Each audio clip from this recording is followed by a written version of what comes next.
Good evening, everyone. Welcome again to another live streaming of basic transfer pricing. And tonight, we will continue with our discussions on the administrative requirements to settle transfer pricing disputes. No? Ba't ganun? Okay.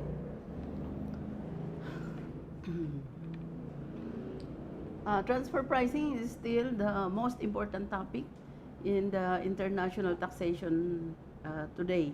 No? So hindi pa rin nagbabago yan. How important the transfer pricing as a tool for the tax administrations in their drive against tax evasion and saka yung mga how to collect the proper amount of taxes that pertains to particular tax jurisdictions. No? So if you try to look at the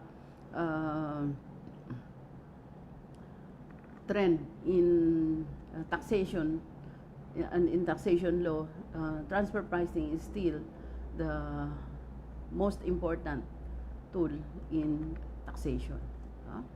So let's continue with our discussion on the 2017 OECD transfer pricing guidelines, and tonight our topic will begin with the examination practices of this tax authority. And what are these examination practices? Just like here in the Philippines, we already have the RAMO, Revenue Audit Memorandum Order 1-2019, which is the transfer pricing guidelines, audit guidelines in the Philippines. And revenue officers, especially those under the large taxpayers, are now being trained, undergoing training in order to conduct this transfer pricing audit. And Hari, we have our transfer pricing updates, for those who have studied in the certificate program in transfer pricing, and of course for those others who are interested. And that would be in Saturday, November 14, no? So it should be in November 14, Saturday. So that's transfer pricing updates, and we will be discussing to you what are our topics, Hari, for Saturday. So we have the overview of the revenue audit transfer pricing audit guidelines, which is RAMO 1-2019. And then we will discuss also how to prepare these segmented financial statements. Also the 2020 OECD transfer pricing guidelines on financial transactions. And ano pa yung isa?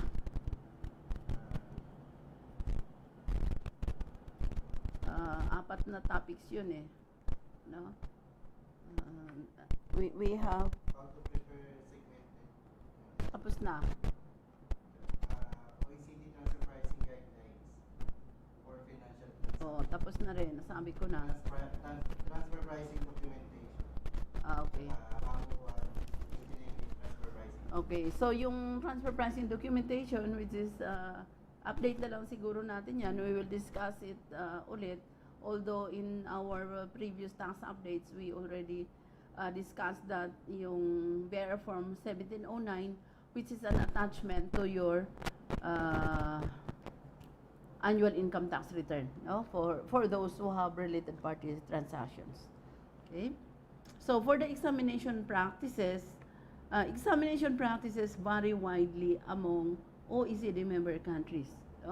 Why very important po na we study this OECD? Because OECD is the one preparing or is the center for tax policy administrations. They are conducting conventions, dialogues and seminars, and then crafting or formulating policies for tax purposes. And that is being cascaded to some to tax jurisdiction or to tax authorities being adopted. So they are crafting better policies in taxation. Differences in procedures may be prompted by such factors as the system and the structure of the tax administration, the geographic size and population of the country, the level of domestic and international trade, and cultural and historical influences.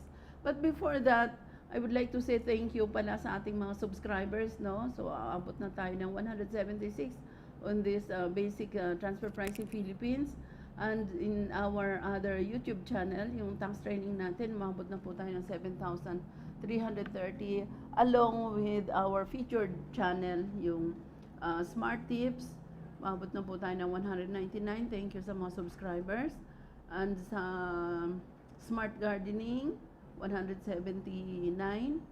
Sa Smart Dancing natin, why are we featuring this kind of channel, no? We feature this kind of channel in order for you to have ideas, no? That we have as a result of our research, no? So we are giving you, and we also have this spoken poetry, no? And other featured channels. So thank you very much. Shout out. Wala pa pong nagko-comment. Ilan yung viewers natin? Viewers po tayo, ma'am, na 9. Okay. So, continue lang po, no? So, examination practices is very important, especially if you are a multinational enterprise or company which has business presence in different tax jurisdictions. So, it is very important that we know the examination practices in order that we can comply faithfully to those requirements, no, of the tax authorities. Transfer pricing cases can present special challenges to the normal audit or examination practices. Why? Because this transfer pricing audit is more difficult or more exhaustive compared to the ordinary tax audit, both for the tax administration and for the taxpayer. Transfer pricing cases are fact-intensive. Fact-intensive. It requires more evidence, more documentation. That's why documentation is very important, especially if you have related party transactions. In order that you can prove that your related party transactions are arm's length, you must maintain verifiable, sufficient, and contemporaneous documentation. Okay.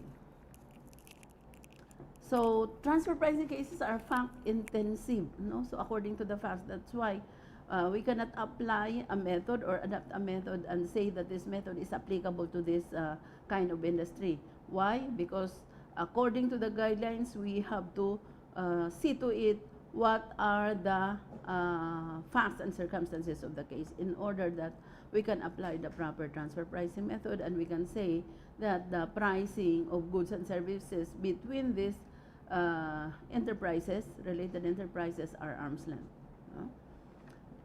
So when we say that it is fact intensive, it involves difficult evaluation of comparability, markets, and financial or other industry information. That's why, as I told you, as I told my participants in the transfer pricing certificate program, always memorize and refer to the 5 comparability factors, no? That is our guide. Consequently, a number of tax administrations have examiners who specialize in transfer pricing. I know, or I think Japan has a very good transfer pricing law and has many transfer pricing experts already. Same with Australia, Canada, United States, no? And some European countries. Consequently, a number of tax administrations have examiners who specialize in transfer pricing, and transfer pricing examinations themselves may take longer than other examinations and follow separate procedures. Why follow separate procedures? Because transfer pricing is economic taxation, and it also deals with the economic activities of the taxpayers. Because transfer pricing is not an exact science, it will not always be possible to determine the single correct arm's length price. Rather, as Chapter 3 recognizes, the correct price may have to be estimated within a range of acceptable figures. Ito na yung pagdating sa korte, bumabalandra dito sa Pilipinas yung sabi na natin na transfer pricing issues, no? Kasi tingnan nyo, may sinasabi dito na estimated range of acceptable figures. Para sa court, you cannot impose tax based on estimate, no? Pero sa transfer pricing, acceptable range, no? Estimated acceptable range. No? So, yan nagkakaiba. Also, the choice of methodology for establishing arm's length transfer pricing will not often be unambiguously clear, no? So, talagang may gray area.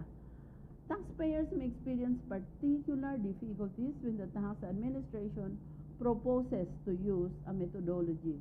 So, for example, a transactional profit method that is not the same as that used by the taxpayer.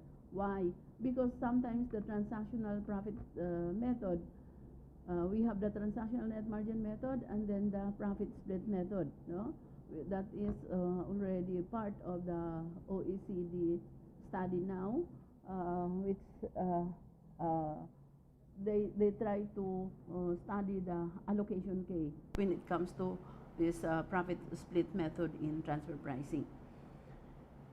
In a difficult transfer pricing case, because of the complexity of the facts to be evaluated, no? Because of the complexity, sometimes there is a complex structure when it comes to the related party transactions, no? So it gives difficulties to the tax authority to conduct factual investigations. So even the best intentioned taxpayer can make an honest mistake, no? Sometimes you cannot avoid, no? That there is an honest mistake committed by the taxpayer. It's not intentional, so it's not fraudulent. It's a matter of proving it, especially if the case is already in court, that the taxpayer committed an honest mistake. Moreover, even the best intentioned tax examiner also, no? So if the taxpayer can commit error or mistake, the examiner may also draw the wrong conclusion from the facts, no? So there is a human factor, human error. Okay, so the wrong conclusion from the facts. So tax administrations are encouraged to take this observation into account in conducting their transfer pricing examinations, no? That's why very, very careful, and it has to go through a series of review. This involves two implications. First, tax examiners are encouraged to be flexible in their approach and not demand from taxpayers in their transfer pricing a precision that is unrealistic under all the facts and circumstances. So, during my time, while I was still conducting a tax audit, no, under the Philippine tax authorities, which is the Bureau of Internal Revenue, I can just say that when I analyze some cases and then find something about it, I immediately ask for documentation on that particular transactions. It's very easy for you to say because you are in the tax administration. But now that I am already a tax practitioner and a practicing accountant, it's very difficult, especially if the transaction lacks documentation. No? So it's very difficult.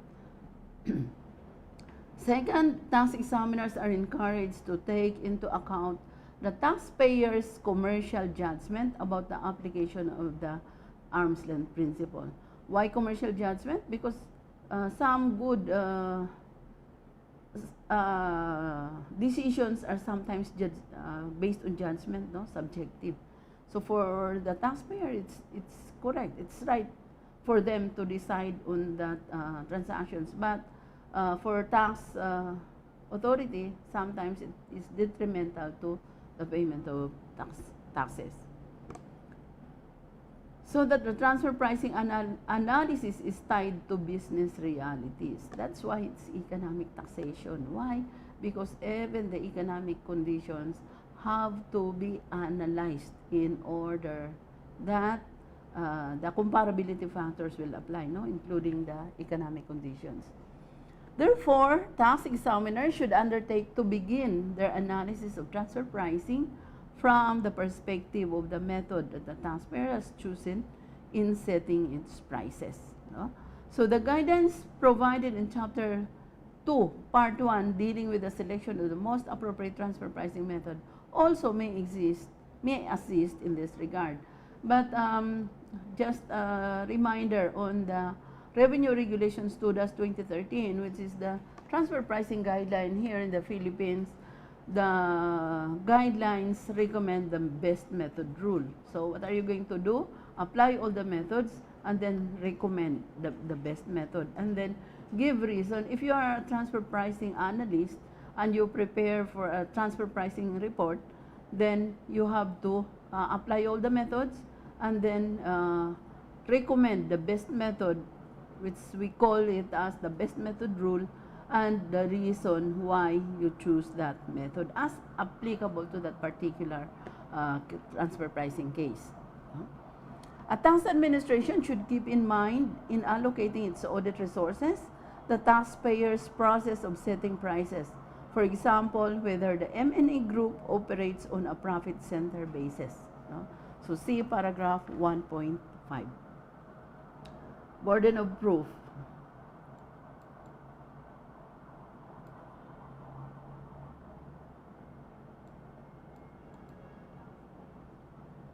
Okay. So burden of proof, usually the burden of proof are done through documentation. But sometimes the burden of proof is not only on documentation, but sometimes it is manifested on the actual dealings of the parties. So like examination practices, the burden of proof rules for tax cases also differ among OECD member countries. Meron na tayong shoutout? Wala pa po ma'am, nako-comment. So, ilan na yung viewers? 7 po. Okay. Okay, sige. So, in most jurisdictions, the tax administration bears the burden of proof both in its own internal dealings with the taxpayer, assessment and appeals, and in litigation. In some of these countries, the burden of proof can be reversed, allowing the tax administration to estimate taxable income if the taxpayer is found not to have acted in good faith. No? So for example, by not cooperating or complying with reasonable documentation requests or by filing false or misleading returns. In other countries, the burden of proof is on the taxpayer. So in this respect, however, the conclusions of paragraph 416 and 417 should be noted. Alika, Hari.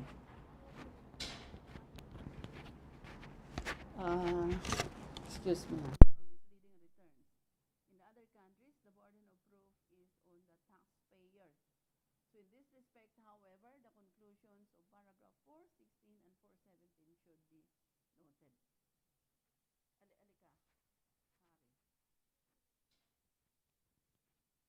Excuse me.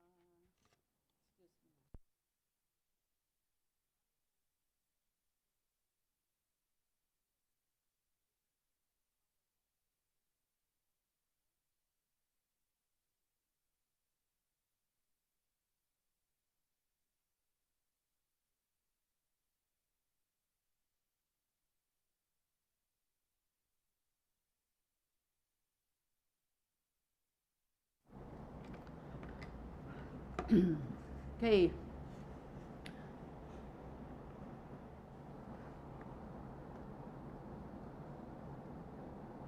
The implication for the behavior of the tax administration and the taxpayer of the rules governing burden of proof should be taken into account. No?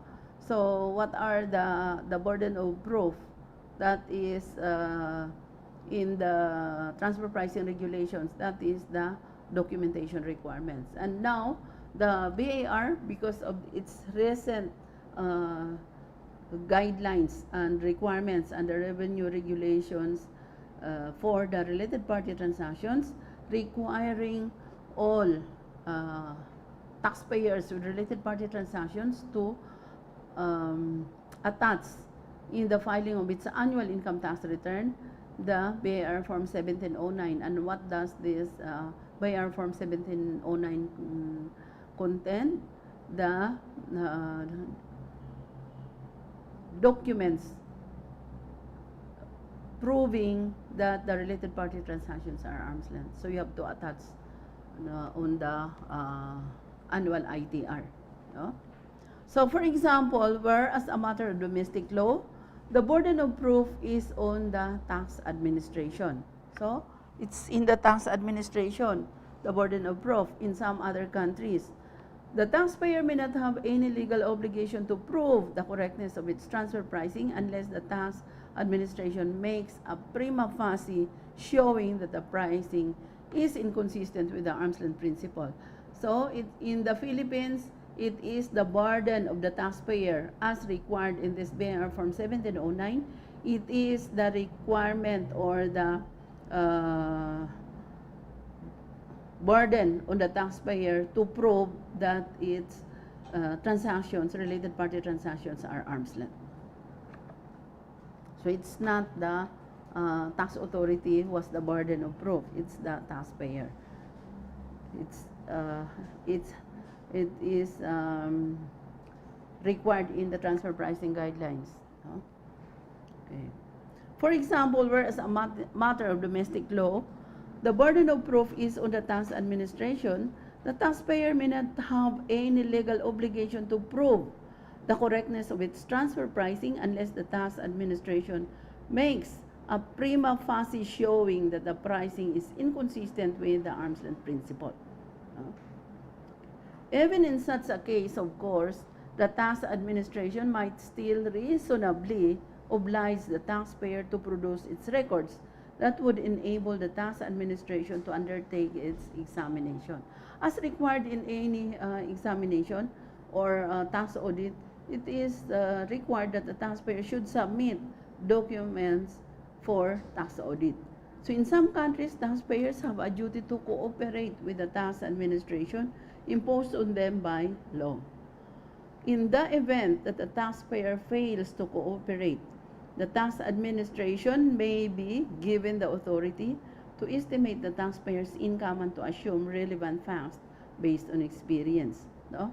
That's why when you go to court, no, this assumption of relevant facts are sometimes disregarded by the court, no, and is would be taken against the tax administration. In these cases, tax administration should not seek to impose such a high level of cooperation that would make it too difficult for reasonable taxpayers to comply. Pakipatay mo na yung aircon. In jurisdiction where the burden of proof is on the taxpayer, no? So just like in the Philippines, tax administrations are generally not at liberty to raise assessments against taxpayers which are not soundly based in law. No? As a reviewer in transfer pricing cases, I have reviewed cases way back in the early 2010, no? 2010, 2011, 2012, because I started studying transfer pricing in 2008. So I started to review cases on transfer pricing cases way back 2013, 2012, 2011. No? So the burden lies with the taxpayer to prove that the transactions are arm's length. No? So tax administration in an OECD member country that applies the arm's length principle, for example, could not raise an assessment based on a taxable income calculated as a fixed percentage of turnover and simply ignore the arm's length principle, no? So we cannot ignore the arm's length principle. But my observation during those times, no, that the BIR has no transfer pricing guidelines yet, because the transfer pricing guideline in the Philippines was crafted only in 2013, no? So but before that, we adhere to the OECD transfer pricing guidelines. No, so in the context of litigation in countries where the burden of proof is on the taxpayer, so the burden of proof is often seen as shifting burden. No? I have reviewed some cases wherein in the disclosure to the notes of the notes in the financial statement, it was disclosed there that the transactions are not arm's length, no, because there was no rigid transfer pricing audit yet at that time, no, and there was no requirement to prove that their transactions are arm's length. But now it's becoming more strict, and the taxpayer are required upon filing of their income tax return to file also the proof or the documentation that their transactions are arm's length. So in the context of litigation in countries where the burden of proof is on the taxpayer, the burden of proof is often seen as a shifting burden. So it is like the ball rolling. Sometimes it's in the tax authority. Depending on the issue of the tax authority, it can now be shifted to the taxpayer. Where the taxpayer presents to a court a reasonable argument and evidence to suggest that its transfer pricing was arm's length, the burden of proof may legally or de facto shift to the tax administration to counter the taxpayer's position and to present argument and evidence as to why the taxpayer transfer pricing was not arm's length. No? So the taxpayer will show proof to the tax authority that its transactions are not arm's length, and why the assessment is correct. On the other hand, where a taxpayer makes a little effort to show that its transfer pricing was arm's length, then the burden imposed on the taxpayer would not be satisfied where a tax administration raised an assessment which was soundly based in law. That's why the taxpayer should prepare for a transfer pricing documentation. Very important. When transfer pricing issues are present, no, ibig sabihin, dito sa transfer pricing issues, there are gray areas, potential for findings that the transaction of these related parties are not arm's length. Yan po yung transfer pricing issues. The divergent rules on burden of proof among OECD member countries will present serious problem if the strict legal rights implied by those rules are used as guide for appropriate behavior. So for example, consider the case where the control transaction under examination involves one jurisdiction in which the burden of proof is on the taxpayer and a second jurisdiction in which the burden of proof is on the tax administration. If the burden of proof is guiding behavior, the tax administration in the first jurisdiction might make an unsubstantiated assertion about the transfer pricing, which the taxpayer might accept. And the tax administration in the second jurisdiction would have the burden of disproving the pricing. So in this case, there are two tax jurisdictions involved. No? As I told you, the related parties have business presence in different tax jurisdictions or in different countries. It could be that neither the taxpayer in the second jurisdiction or the tax administration in the first jurisdiction would be making efforts to establish an acceptable arm's length price. So both of them should make effort to establish arm's length price in order that there can be no adjustment and additional payment of taxes will be required. This type of behavior would set the stage for significant conflict as well as double taxation. That's why in this chapter we are dealing with disputes, no? The administrative approach to settle transfer pricing disputes. Consider the same facts as in the example, the preceding paragraph. If the burden of proof is again guiding behavior, a taxpayer in the first jurisdiction being a subsidiary of a taxpayer in the second jurisdictional or notwithstanding the burden of proof of these guidelines may be unable or unwilling to show that its transfer prices are arm's length. The tax administration, the first jurisdiction after examination, makes an adjustment in good faith based on the information available to it. So the parent company in the second jurisdiction is not obliged to provide to its tax administration any information to show that the transfer pricing was arm's length, as the burden of proof rests with the tax administration. No? So in that case, the burden of proof is with the tax administration. But as I told you, in the Philippines, the burden of proof is in the taxpayer. This will make it difficult for the two tax administration to reach agreement in competent authority proceedings. That's why there should be a dispute resolution and how it is being done through MAP or the mutual agreement procedure. In practice, neither countries nor taxpayers should misuse the burden of proof in the manner described above.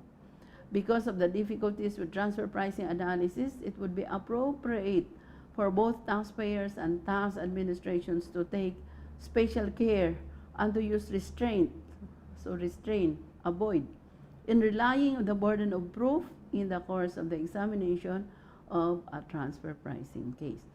Right now, we have the standard or the documentation required, no, under this guideline. So it's easy. Why? Because of that documentation guidelines, the tax examiner can already develop a transfer pricing analysis, no, on her own. More particularly, as a matter of good practice, the burden of proof should not be misused by tax administrations or taxpayers as a justification for making groundless or unverifiable assertions about transfer pricing. So it should be verified assertion about transfer pricing. A tax administration should be prepared to make a good faith, showing that its determination of transfer pricing is consistent with the arm's length principle, even where the burden of proof is on the taxpayer, and taxpayers similarly should be prepared to make a good faith, showing that their transfer pricing is consistent with the arm's length principle, regardless of where the burden of proof lies. No? So, if you are the taxpayer and you are prepared with the transfer pricing documentation, then regardless of who is required to present documentation or proof that your transaction is arm's length, then it's no longer a problem. Why? Because you are ready with your transfer pricing documentation. So that's the advantage of those taxpayers who maintain transfer pricing documentation. The commentary on paragraph 2 of Article 9 of the OECD Model Tax Convention makes clear that the state from which a corresponding adjustment is requested should comply with the request only if that state considers that the figure of adjusted profits correctly reflects what the profits would have been if the transaction had been at arm's length. So this means that in competent authority proceedings, the state that has proposed the primary adjustments bears the burden of demonstrating to the other state that the adjustment is justified both in principle and as regards the amount. So you have the document to prove. Both competent authorities are expected to take a cooperative approach in resolving mutual agreement cases, no, before it reaches the court. Because in some cases, it already reaches the court, and even the court has to make thorough effort in order to resolve the cases. No? Shout out? Meron ma'am shoutout po. Okay. Hi daw po ma'am, sabi ni Murad Chihawi. Who from? Okay. Hindi ko alam, ma'am. Shout out to Murad Shiawi. No? Thank you for watching. kung ano to siya, kung if he's an Indian, then they are very, very well versed in transfer pricing. No, I have classmates during my OECD classes they are from India and they are very good in transfer pricing. No? Shoutout din po ma'am kay Sir Michael Reyes. Okay, shout out Sir Michael Reyes. Thank you for watching. Ma'am, sabi niya po, do we have cheat sheet or summary for easy reference? Our reference is the transfer pricing guideline. No? Try to look at the 2017 transfer pricing guidelines of the OECD. No, that's the one we are discussing right now. No, because I'm very careful when it comes to law because this is the guidelines. That's why I didn't want to miss it word for word. No, this is already the law or the guidelines. Okay. Sila pa lang po ma'am yung nagpo-comment. Okay. No, so. No summary, no? I didn't make a summary, pero I'll try to do it. I have some slides in my conduct. I'll try to make it available. I-chat mo siya for his email address. Okay. Para sa email address na lang natin ipapadala sa kanya.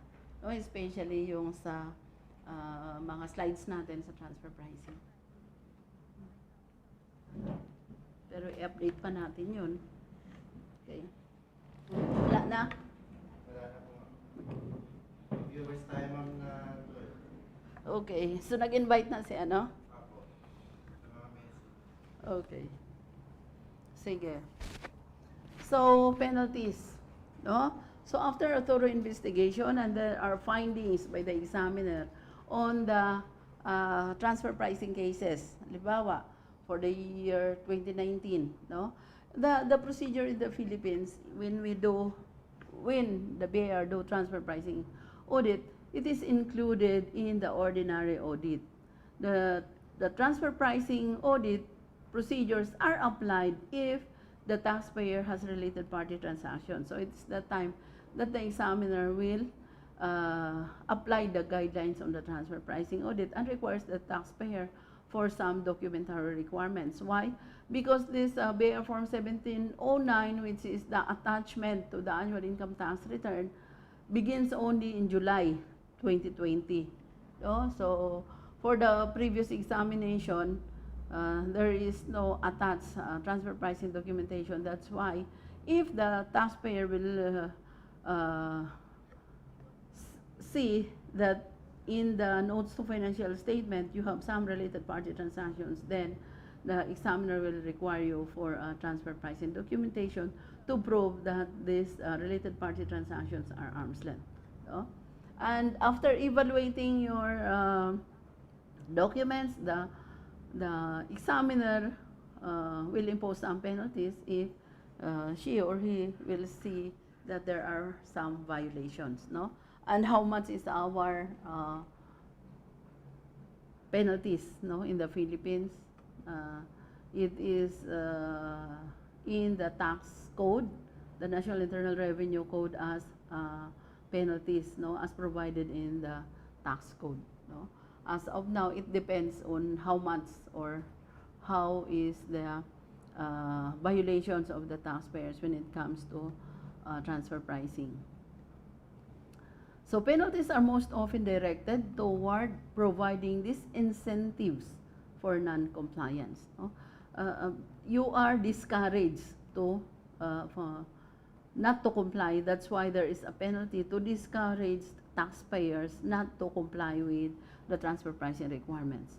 So where the compliance at issue may relate to procedural requirements, such as providing necessary information or filing returns, or to the substantive determination of tax liability. Penalties are generally designed to make tax underpayments and other types of non-compliance more costly than compliance. No? That's why you have to weigh.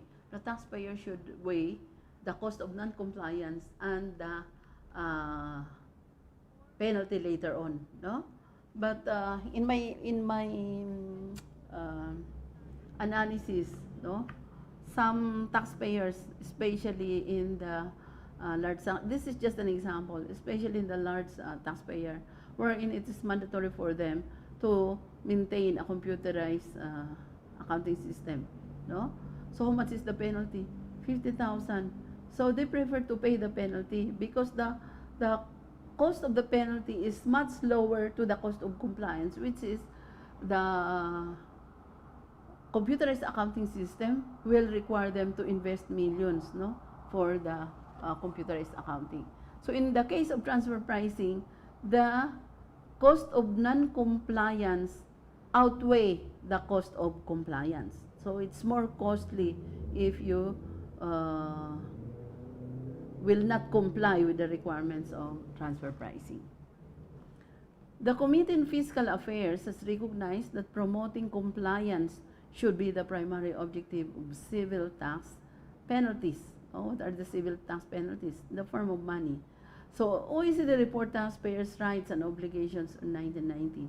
If a mutual agreement results in a withdrawal or reduction of an adjustment, it is important that there exist possibilities to cancel or mitigate a penalty imposed by the tax administrations. No? Sometimes it is cancelled depending on the reason of the taxpayer, or sometimes mitigated, no? Or reduced as imposed by the tax administrations. Care should be taken in comparing different national penalty practices and policies with one another. Nag-chat ka na sa kanya? Opo, ma'am. Okay.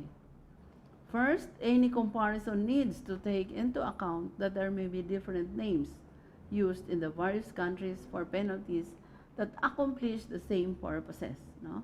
Second, the overall compliance measures of an OECD member country should be taken into account. No? So overall compliance, not only the partial compliance.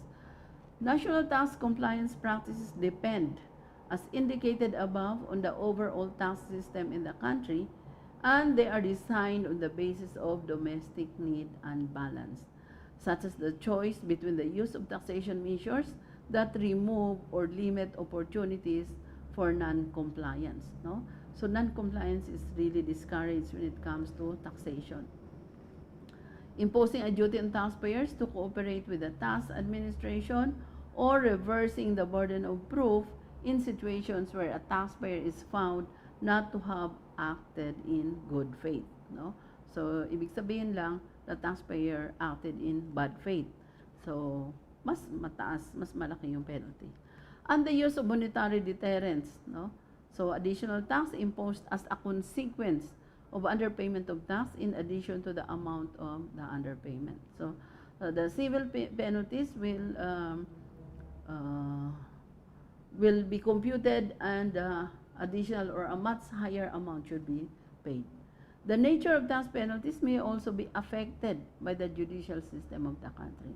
So since taxation is a law, then it involves the, if there are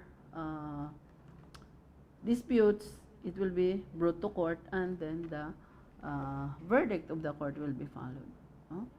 Most countries do not apply no-fault penalties. No? In some countries, for example, the imposition of a no-fault penalty would be against the underlying principles of their legal system. These no-fault penalties are not observed, no, in the Philippines. Because in the first place, if there are violations or non-compliance, there is automatically the civil penalties. And what are the civil penalties? We have the 25% surcharge if it is not willful on the part of the taxpayer not to declare or not to pay its tax on time. And however, if it is willful or fraudulent, then the 50% surcharge will apply. And then we have the another civil penalty is the 12% interest per annum, which was amended by the train law. It was previously 20% per annum, but on January 2008, and due to the implementation of the train law, then it is reduced to 12% per annum. And the third civil penalty is the compromise penalty. So there are three penalties, civil penalties, the surcharge, the interest, and then the compromise. No? That's in the Philippines. Criminal penalties. Okay. Penalties can involve either civil or criminal sanctions. Criminal penalties are virtually always reserved for cases of very significant fraud, and they usually carry a very high burden of proof for the party asserting the penalty. Because criminal liability can only be declared by court. So in the Philippines, it is filed in court, starting with the DOJ, the Department of Justice, and then if the Department of Justice will determine that there is probable cause, then the Department of Justice will endorse it to the regular court, the regional trial court, no? And then the criminal penalties will be imposed by the court. The tax administration, no, who asserts the penalty. So criminal penalties are not the principal means to promote compliance in any of the OECD member countries, no? So although in some cases, just like in the Philippines, the filing of these criminal charges against taxpayers under the run after tax evader program of the BAR, no, it draws results because the taxpayers are discouraged to commit these fraudulent acts. Civil or administrative penalties are more common, and they typically involve a monetary sanction. Although as discussed above, there may be a non-monetary sanction, such as shifting of the burden of proof when procedural requirements are not met, or the taxpayer is uncooperative and ineffective. Penalty results from a discretionary adjustment. No? So discretionary adjustment sometimes because of the power of the commissioner to compromise tax cases. No? Some civil penalties are directed towards procedural compliance, such as timely filing of returns and information reporting. The amount of such penalties is often small and based on a fixed amount that may be assessed for each day in which the failure to file continues. No? In our train law, the continued failure of the taxpayer to report e-sales, no, through email, through the facilities of the BAR, the penalty is 10,000 a day. No? So that is a continuing penalties. The more significant civil penalties are those directed at the understatement of the tax liability. So usually, understatement of tax liability in the Philippines is for VAT purposes, understatement of more than 30% is already considered willful and intentional and hence fraudulent. Although some countries may refer to a penalty, the same or similar imposition by another country may be classified as interest. No? Some countries' penalty regimes may therefore include an additional tax or interest for understatement which result in late payment of tax beyond the due date. This is often designed to ensure the revenue recovers at least the real-time value of money or the tax is lost. Civil monetary penalties for tax understatement are frequently triggered by one or more of the following. No? So ito yung magti-trigger ng civil penalties. Understatement of tax liability exceeding a threshold amount. No?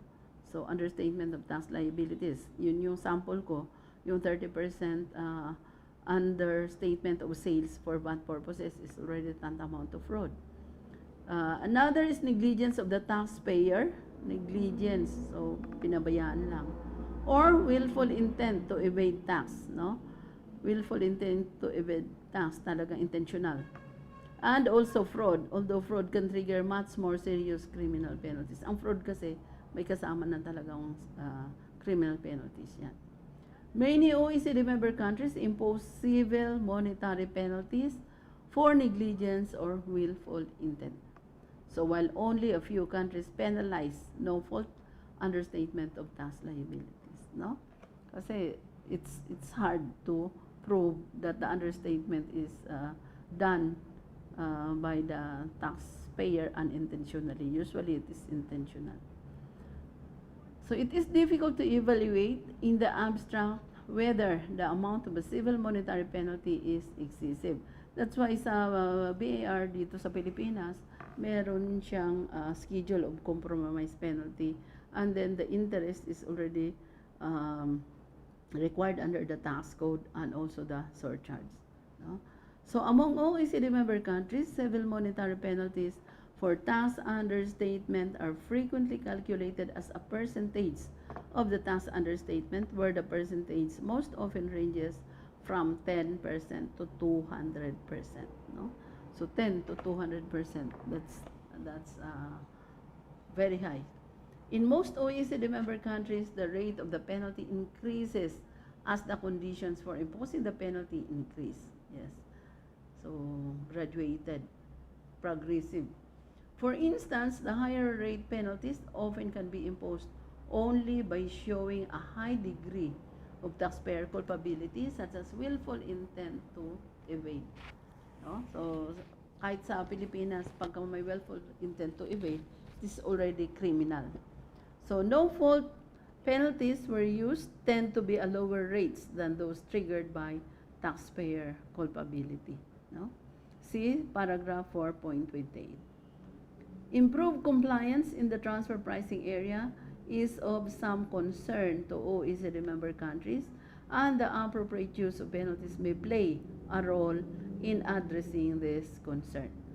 However, owing to the nature of transfer pricing problems, care should be taken to ensure that the administration of a penalty system as applied in such cases is fair and not unduly onerous for taxpayers. Na burdensome talagang nahihirapan yung taxpayer. Because cross-border transfer pricing issues implicate the tax base of two jurisdictions, an overly harsh penalty system in one jurisdiction may give taxpayers an incentive to overstate taxable income in that jurisdiction, contrary to Article 9. No? So if this happens, the penalty system fails in its primary objective to promote compliance and instead leads to non-compliance of a different sort. No? Sobrang laki na ang penalty. Non-compliance with the arm's length principle and under-reporting in the other jurisdictions. So each OECD member country should ensure that its transfer pricing compliance practices are not enforced in a manner inconsistent with the objective of the OECD Model Tax Convention, avoiding the distortions noted above. No? So sometimes nadi-distort yung compliance sa sobrang laki ng penalty. No? It is generally regarded by OECD member countries that the fairness of the penalty system should be considered by reference to whether the penalties are proportionate to the offense. No? So that is the fair system.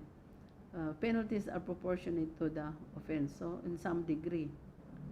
This would mean, for example, that the severity of a penalty would be balanced against the conditions under which it would be imposed, and that the harsher the penalty, the more limited the conditions in which it would apply. Okay, may shout out? Wala pong comments. Okay. Ilan na yung nanood? May viewers po tayo ma'am na 40. 14? Apo. O, di nadagdagan. Since penalties are only one of many administrative and procedural aspects of a tax system, it is difficult to conclude whether a particular penalty is fair or not. No? Particular penalty is fair or not without considering the other aspects of the tax system. No? Because when we say tax system, it is composed of the whole system, step-by-step process, no? Of many components. So you have to look at it at the big picture.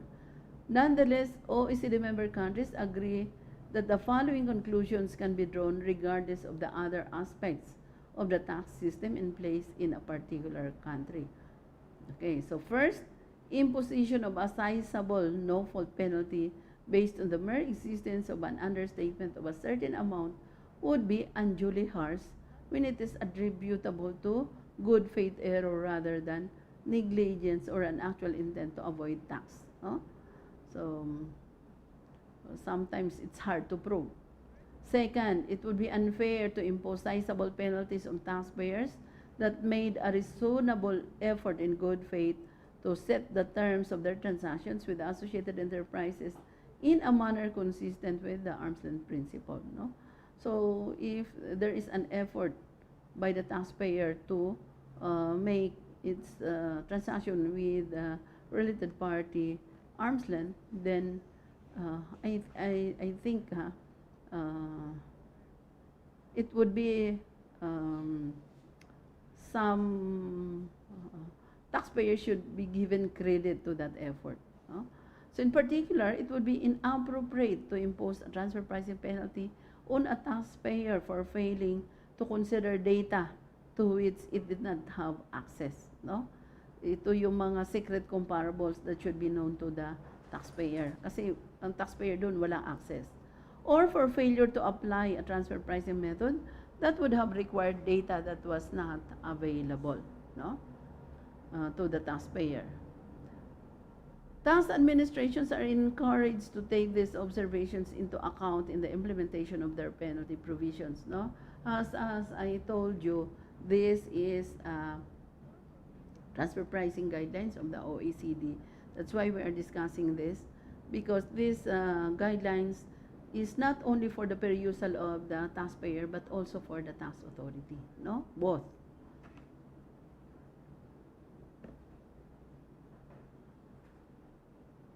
Okay. Okay, so walang shout out. Wala pa pong shoutout. Okay, so let's continue on the corresponding adjustments and the mutual agreement procedure, which is provided in Article 9 and 25 of the OECD Model Tax Convention.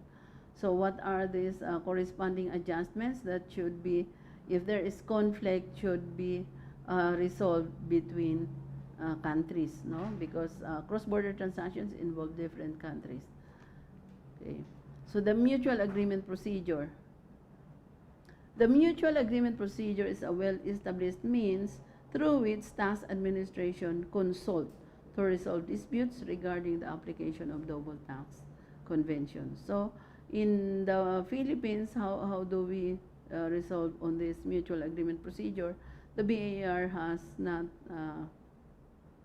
crafted yet these guidelines for the mutual agreement procedure. This procedure described and authorized by Article 25 of the OECD Model Tax Convention can be used to eliminate double taxation that could arise from the transfer pricing adjustment. So ano yung eliminate niya? The double taxation. And where is that double taxation arises? From transfer pricing adjustment. Why there is a transfer pricing adjustment? Because based on the comparability analysis, the findings requires comparability adjustment. No? So Article 25 sets out 3 different areas where mutual agreement procedures are generally used. No? So what are these 3 different areas for mutual agreement procedures? The first area includes instances of taxation not in accordance with the provisions of the convention and is covered in paragraph 1 and 2 of the article. Procedures in this area are typically initiated by the taxpayer. No? The other 2 areas which do not necessarily involve the taxpayer are dealt with in paragraph 3 and involve questions of interpretations or application of the convention and the elimination of double taxation in cases not otherwise provided for in the convention. No? So the convention is very particular about double taxation. Why? Because double taxation is harmful to the economy.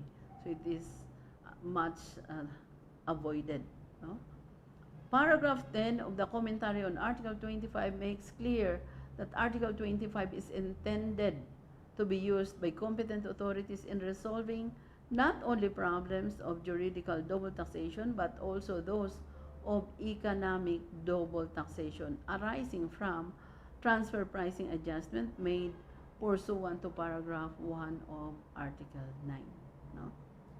So, paragraph 5 of Article 25, which was incorporated in the OECD Model Tax Convention in 2008, provides that in mutual agreement procedure cases in which the competent authorities are unable to reach an agreement within 2 years of the initiation of the case under paragraph 1 of Article 25, the unresolved issues will, at the request of the person who presented the case, be resolved through an arbitration process. No? So, even in some other world agencies, the arbitration, the voluntary arbitration are encouraged. Even in our judicial system, no? The voluntary arbitration are encouraged. This extension of the mutual agreement procedure ensures that where the competent authorities cannot reach an agreement on one or more issues that prevent the resolution of a case, a resolution of the case will still be possible by submitting those issues to arbitration. No? Where one or more issues have been submitted to arbitration in accordance with such a provision, and unless a person directly affected by the case does not accept the mutual agreement that implements that arbitration decision, that decision shall be binding on both states. The taxation of any person directly affected by the case will have to conform with the decision reached on the issues submitted to arbitration. And the decision reached in the arbitral process will be reflected in the mutual agreement that will be presented to these persons. No? So during the deliberation in the voluntary arbitration and whatever decision arrive at, the parties are bound to obey. No?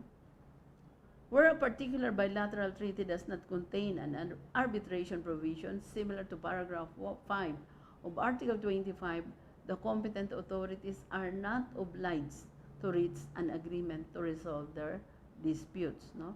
So paragraph 2 of Article 25 requires only that the competent authorities endeavor to resolve the case by mutual agreement. The competent authorities may be unable to come to an agreement because of conflicting domestic laws or restrictions. No?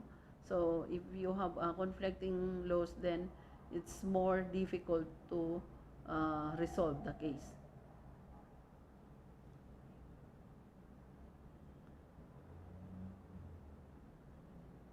The competent authorities may be unable to come to an agreement because of conflicting domestic laws or restrictions imposed by domestic law on the tax administration's power of compromise. No? So in the Philippines, the commissioner has the power to compromise cases. Even in the absence of a mandatory binding arbitration provision similar to paragraph 5 of Article 25 in a particular bilateral treaty, however, the competent authorities of the contracting states may by mutual agreement establish a binding arbitration procedure for general application or to deal with a specific case. O see paragraph 69 of the commentary on Article 25 of the OECD Model Tax Convention. It should also be noted that a multilateral convention on the elimination of double taxation in connection with the adjustment of profits of associated enterprises, the Arbitration Convention, was signed by the member states of the European Communities on 23 July 1990. The Arbitration Convention, which entered into force on 1 January 1995, provides for an arbitration mechanisms to resolve transfer pricing disputes between European Union member states. No? Because there's a lot of cross-border transactions that happen in these European member states. No? Okay. Shout out. Wala pong comment mo. May viewers po. Ilan na? 30. Ha? 30. 1, 1.3. Oh, at least nadagdagan, ha? Okay. So, corresponding adjustments, paragraph 2 of Article 9. Okay. To eliminate double taxation, which is the purpose talaga, no, ng arbitration, to eliminate double taxation. In transfer pricing cases, tax administrations may consider request for corresponding adjustment as described in paragraph 2 of Article 9. No? A corresponding adjustment which in practice may be undertaken as part of the mutual agreement procedure can mitigate or eliminate double taxation in cases where one tax administration increases a company's taxable profits. No? So makes a primary adjustment as a result of applying the arm's length principle to transactions involving an associated enterprise in a second tax jurisdiction. The corresponding adjustment in such a case is downward adjustment to the tax liability of that associated enterprise, made by the tax administration of the second jurisdiction, so that the allocation of profits between the two jurisdictions is consistent with the primary adjustment and no double taxation occurs. It is also possible that the first tax administration will agree to decrease or eliminate the primary adjustment as part of the consultative process with the second tax administration, in which case the corresponding adjustment would be smaller or perhaps unnecessary. It should be noted that a corresponding adjustment is not intended to provide a benefit to the M&E group greater than would have been the case if the control transactions had been undertaken at arm's length conditions in the first instance. No? So it should not be misunderstood on that ground.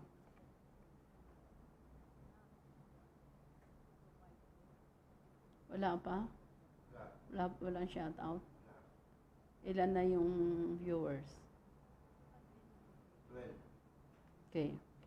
So, paragraph 2 of Article 9 specifically provides that the competent authorities shall consult each other if necessary to determine appropriate corresponding adjustments. No? So this confirms that the mutual agreement procedure of Article 25 may be used to consider corresponding adjustment request. No? See also paragraph 10 of the commentary on Article 25 of the OECD Model Tax Convention. The corresponding adjustments to be made in pursuance of paragraph 2 of Article 9 fall within the scope of mutual agreement procedure, both as concerns assessing whether they are well-founded and for determining their amount. However, the overlap between the two articles has caused OECD member countries to consider whether the mutual agreement procedure can be used to achieve corresponding adjustments where the bilateral income tax convention between two contracting states does not include a provision comparable to paragraph 2 of Article 9. No? Paragraphs 11 and 12 of the commentary on Article 25 of the OECD Model Tax Convention expressly state the view of most OECD member countries that the mutual agreement procedure is considered to apply to transfer pricing adjustment cases, including issues of whether a corresponding adjustment should be provided, even in the absence of a provision comparable to paragraph 2 of Article 9. No?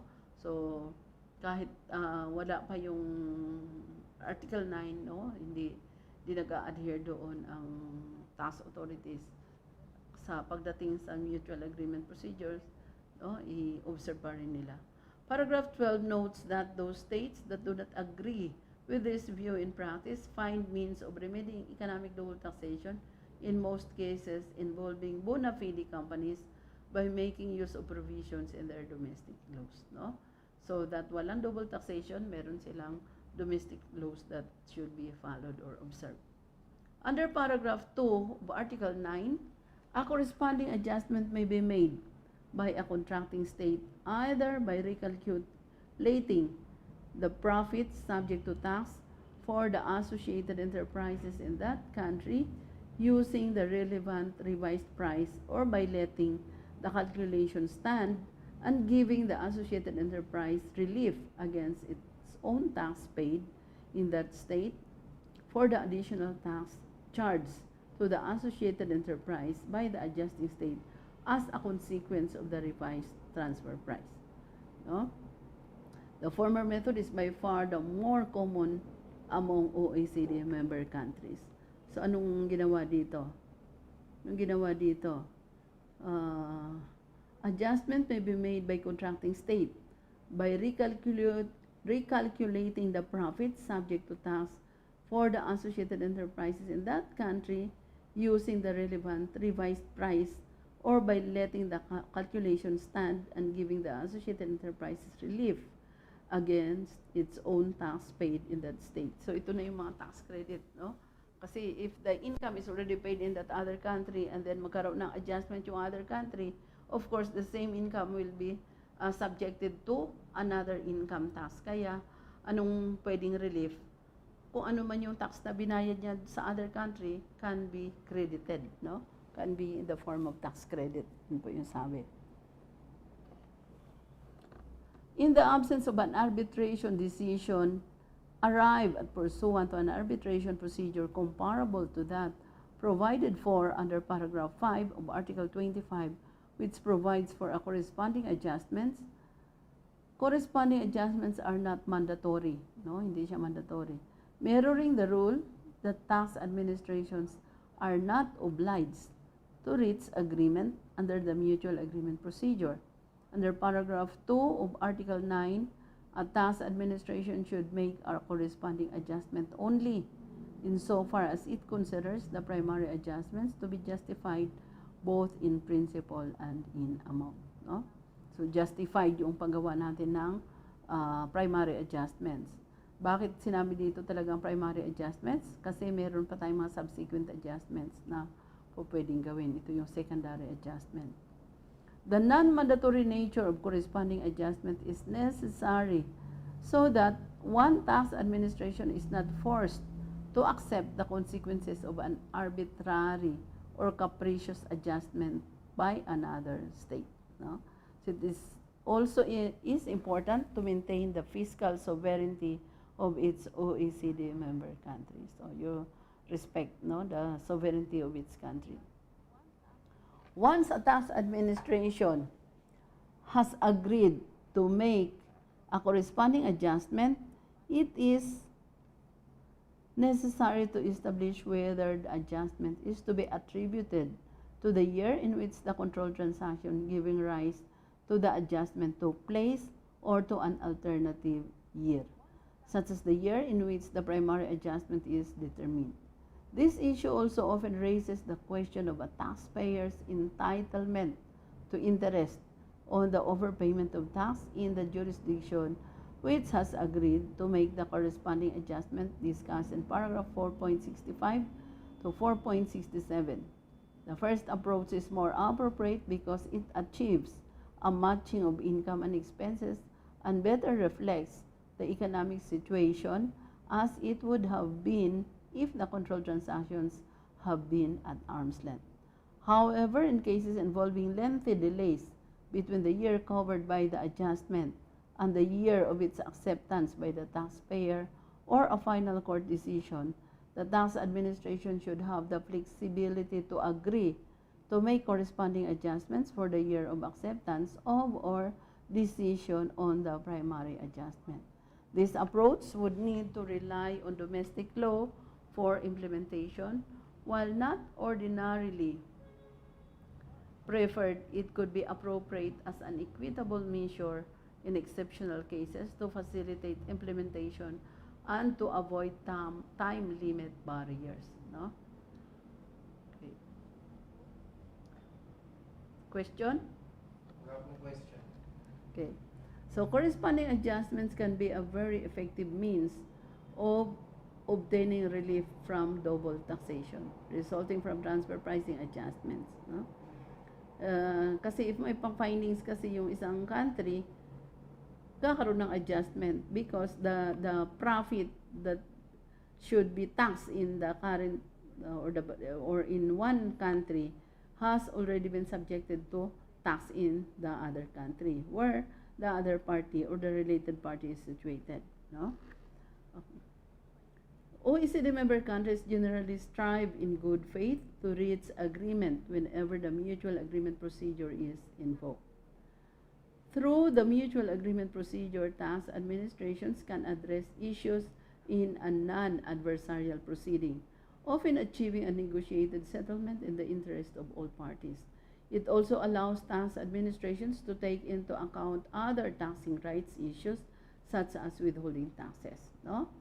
I just want to be clear, no, sa mga viewers natin that I am not discussing this law, no. I am just reading to you the law, no, in order for us to be aware that these are the transfer pricing guidelines na sinusunod po ng iba't ibang countries in the world, no. So that meron tayong idea bakit naging ganito yung basis natin. Although we have our own transfer pricing guidelines, but our transfer pricing guidelines are also patterned, or the source of those guidelines is also coming from this OECD transfer pricing guidelines. At least one OECD member country has a procedure that may reduce the need for primary adjustments by allowing the taxpayer to report a transfer price for tax purposes that is, in the taxpayer's opinion, an arm's length price for a controlled transaction, even though this price differs from the amount actually charged between the associated enterprises. This adjustment, sometimes known as a compensating adjustment, no? So, bakit compensating adjustment? Nagko-compensate yung both parties, would be made before the tax return is filed.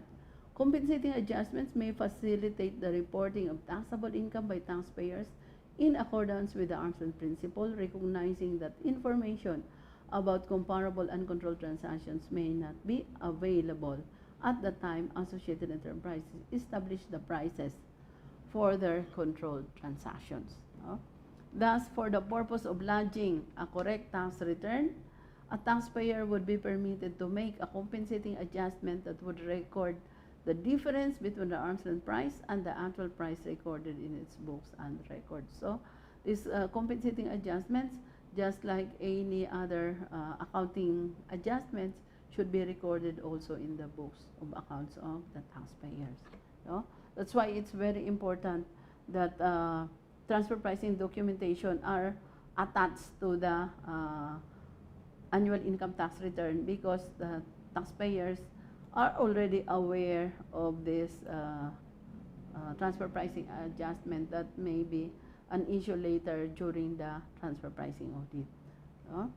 So, however, compensating adjustments are not recognized by most OECD member countries on the grounds that the tax return should reflect the actual transactions. No? If compensating adjustments are permitted or required in the country of one associated enterprise, but not permitted in the country of the other associated enterprise, double taxation may result because corresponding adjustment relief may not be available if no primary adjustment is made. So, yun yung problem na pwedeng mangyari. No? The mutual agreement procedure is available to resolve difficulties presented by compensating adjustments, and competent authorities are encouraged to use their best efforts to resolve any double taxation which may arise from different country approaches to such year-end adjustments. So, this is a clear example that these OECD transfer pricing guidelines are crafted both for the taxpayers and for the tax authorities, no, for their purpose. Concerns with the procedures. While corresponding adjustments and mutual agreement procedures have proved to be able to resolve most transfer pricing conflicts, serious concerns have been expressed by taxpayers. For example, because transfer pricing issues are so complex, taxpayers have expressed concerns that there may not be sufficient safeguards in the procedure against double taxation. No, kaya there is always an issue of tax certainties, no? Because the taxpayer demand for tax certainties, but the tax authorities cannot give them assurance of tax certainties. No? These concerns are mainly addressed with the introduction in the 2008 update of the OECD Model Tax Convention and of a new paragraph 5 to Article 25, which introduces a mechanism that allows taxpayers to request arbitration of unresolved issues that have prevented competent authorities from reaching a mutual agreement within 2 years. There is also in the commentary on Article 25 a favorable discussion of the use of supplementary dispute resolution mechanism in addition to arbitration, including mediation and the referral of factual disputes to third-party experts. No? So these are alternatives to the dispute arbitrary resolution. Ano yun? Factual disputes, referral of factual disputes to third-party experts, or mediation, no? Mediation, there is a mediator to resolve the case. Taxpayers have also expressed fears that their cases may be settled not on their individual merits but by reference to a balance of the results in other cases, no? Balance of the results in other cases. Because sa court, di ba, po pwede yung opinion on the jurisprudence, no, or the decision of the court in other cases. An established good practice is that in the resolution of mutual agreement cases, a competent authority should engage in discussions with other competent authorities in a principled, fair, and objective manner, with its case being decided on its own merits and not by reference to any balance of results in other cases. To the extent applicable, these guidelines and proposals detailed in the report on BEPS Action 14, bearing in mind the difference between the minimum standard and best practices, are an appropriate basis for the development of a principled approach. Similarly, there may be a fear of retaliation or offsetting adjustments by the country from which the corresponding adjustments has been requested. It is not the intention of tax administrations to take retaliatory action. The fears of taxpayers may be a result of inadequate communication of this fact. No? So, wala namang tax authority na i-single out niya yung isang taxpayer. No? As far as I know, yung trabaho ng tax authority is general to all taxpayers, no? Applicable to all taxpayers, and not to single out only one taxpayers. No? Tax administration should take steps to assure taxpayers that they need not fear retaliatory action and that, consistent with the arm's length principle, its case is resolved on its own merits. No? So, depende na yan sa merit of the case. Hindi pwede na general tayo, no? Taxpayers should not be deterred from initiating mutual agreement procedures where Article 25 is applicable. Concerns that have been expressed regarding the mutual agreement procedure as it affects corresponding adjustments include the following, which are discussed separately in the sections below. Number 1, taxpayers may be denied access to the mutual agreement procedure in transfer pricing cases. No? So what are the grounds that the taxpayers may be denied access to mutual agreement procedures? Time limits under domestic law for the amendments of tax assessments may make corresponding adjustments unavailable if the relevant tax treaty does not override those limits. No? So time limits usually because of the prescription of the case, no? Of the tax cases.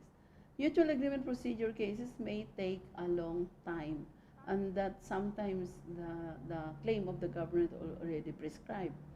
Taxpayer participation may be limited. No?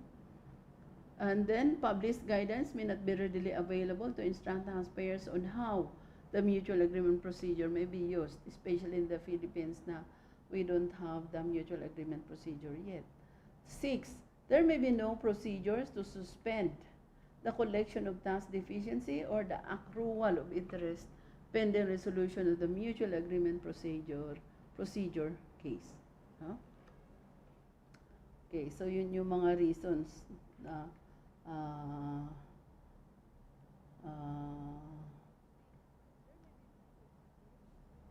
the mutual agreement procedure have been expressed, no? Ito yung mga concerns ng mga taxpayers, no? Sa about mutual agreement procedure, no? So in the Philippines, our number one concern is we don't have yet the guidelines on mutual agreement procedure. Guidance, approaches, and actions taken to address concern with the mutual agreement procedure. Denial of access to the mutual agreement procedure in transfer pricing cases, no? So denial, meaning not giving the party chance to make use of this MAP or mutual agreement procedure. A fundamental concern with respect to the mutual agreement procedure as it relates to corresponding adjustment is the failure to grant access to the mutual agreement procedures for transfer pricing cases. The undertaking to resolve by mutual agreement cases of taxation not in accordance with the convention is an integral part of the obligations assumed by a contracting state in entering into a tax treaty and must be performed in good faith, no? Sa political law natin, yung pacta sunt servanda, you have to respect kung ano man yung agreement na you are into, no? The failure to grant mutual agreement procedure access with respect to a treaty partner's transfer pricing adjustment may frustrate a primary objective of tax treaties. The work on Action 14 of the BEPS Action Plan directly addressed concerns related to the denial of access to the mutual agreement procedure with respect to a treaty partner's transfer pricing adjustment by including as element 1.1 of the Action 14 minimum standard a commitment to provide access to the mutual agreement procedures in transfer pricing cases. The Action 14 minimum standard also comprises a number of other elements intended to address more generally concerns related to the denial of access to the mutual agreement procedure. These include a commitment to provide access to the mutual agreement procedure in cases in which there is a disagreement between the taxpayer and the tax authorities, making an adjustment as to whether the conditions for the application of a treaty anti-abuse provision have been met or as to whether the application of a domestic law anti-abuse provision is in conflict with the provisions of a tax treaty. Element 1-2. 1.2. A commitment to public rules, guidelines, and procedures regarding the mutual agreement procedure. Element 2.1. And to identify in that guidance the specific information and documentation that a taxpayer is required to submit with a request for mutual agreement procedure assistance. Element 3.2. A commitment to clarify that audit settlements between tax authorities and taxpayers do not preclude access to the mutual agreement procedure. Element 2.6. And a commitment to ensure that both competent authorities are made aware of a request for mutual agreement procedure assistance by either I. Amending Article 25L to permit request to be made to the competent authority of either contracting state, or 2. Implementing a bilateral notification or consultation process for cases in which the competent authority to whom the case is presented does not consider the taxpayer's objection to be justified. No? Element 3.1. Also, we must be aware of these guidelines, no? Sa OECD transfer pricing guidelines, especially here in the Philippines, that we do not yet have the mutual agreement procedure, so that when the tax authority crafted their guidelines, it will not go far or different from these guidelines of the OECD. This is the accepted guidelines. Time limits. Relief under paragraph 2 of Article 9 may be unavailable if the time limit provided by treaty or domestic law for making corresponding adjustment has expired. No? Kasi sabi ko na sa inyo, the right of the government to collect taxes prescribed. No? So, nag-expired. Paragraph 2 of Article 9 does not specify whether there should be a time limit after which corresponding adjustment should not be made. Some countries prefer an open-ended approach so that double taxation may be mitigated.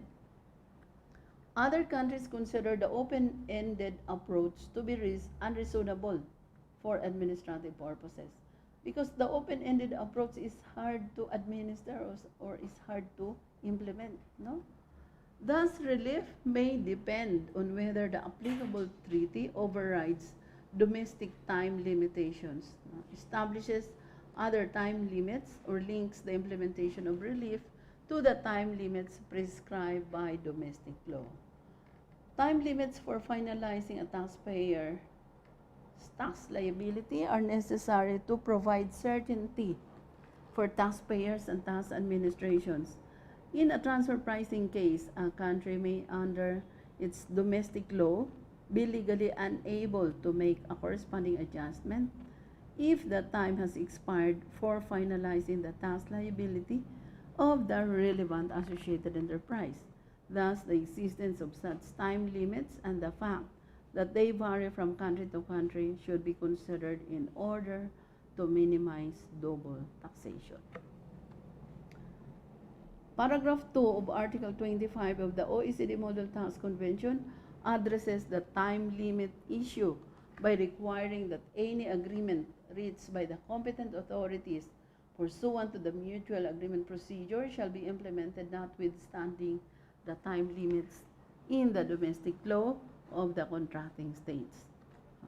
So paragraph 29 of the commentary on Article 25 recognizes that the last sentence of Article 25(2) unequivocally states the obligation to implement such agreements and notes that impediments to implementation that exist at the time a tax treaty is entered into should generally be built into the terms of the agreement itself. Time limits, therefore, do not impede the making of corresponding adjustments where a bilateral treaty includes this provision. Some countries, however, may be unwilling or unable to override their domestic time limits in this way and have entered explicit reservations on this point. OECD member countries, therefore, are encouraged as far as possible to extend domestic time limits for purposes of making corresponding adjustments when mutual agreement procedures have been invoked. Where a bilateral treaty does not override domestic time limits for the purposes of the mutual agreement procedure, tax administration should be ready to initiate discussions quickly upon the taxpayer's request, well before the expiration of any time limits that would preclude the making of an adjustment. Furthermore, OECD member countries are encouraged to adopt domestic law that would allow the suspension of time limits on determining tax liability until the discussions have been concluded. So there should be a domestic law. The work on Action 14 of the BEPS Action Plan, that is BEPS, Base Erosion Profit Shifting, directly addresses the obstacle that domestic law time limits may present to effective mutual agreement procedures.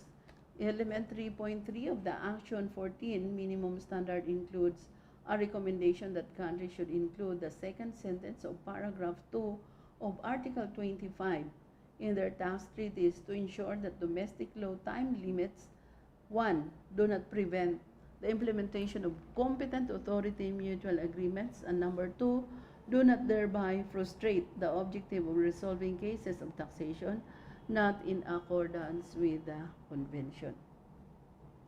Where a country cannot include the second sentence of paragraph 2 of Article 25 in its tax treaties, element 3.3 of the Action 14 minimum standard states that it should be willing to accept an alternative treaty provision that limits the time during which a contracting state may make an adjustment pursuant to Article 9(1) in order to avoid late adjustments with respect to which mutual agreement procedure relief will not be available. Such a country would satisfy this element of the minimum standard where the alternative treaty provision was drafted to reflect the time limits for adjustments provided for in that country's domestic law. That alternative provision as presented in the report on BEPS Action 14 reads as follows. Ito yung report no, sa BEPS Action 14 in Article 9.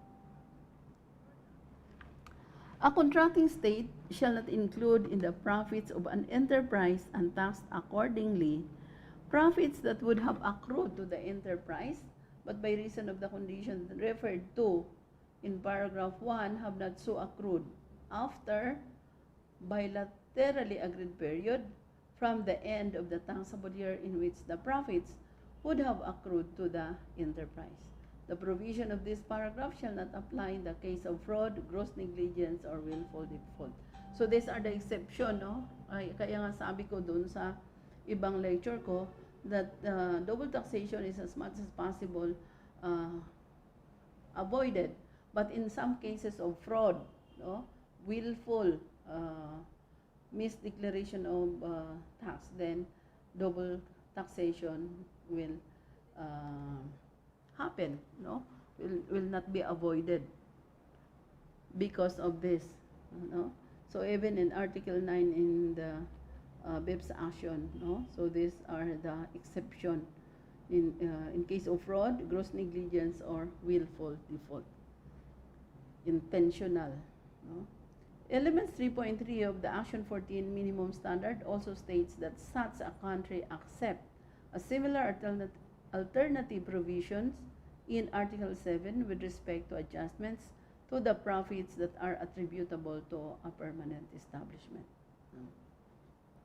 While it is not possible to recommend generally a time limit on initial assessments, tax administrations are encouraged to make these assessments within their own domestic time limits without extension.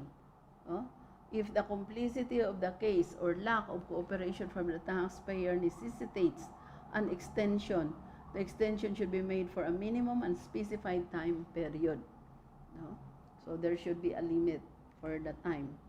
Further, where domestic time limits can be extended with the agreement of the taxpayer, such an extension should be made only when the taxpayer's consent is truly voluntary.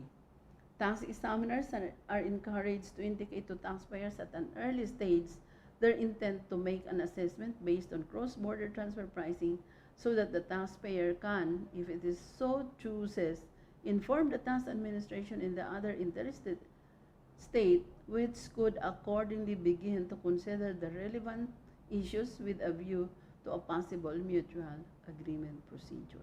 No? So, another time limit that must be considered is the 3-year time limit within which a taxpayer must invoke the mutual agreement procedures under Article 25 of the OECD Model Tax Convention.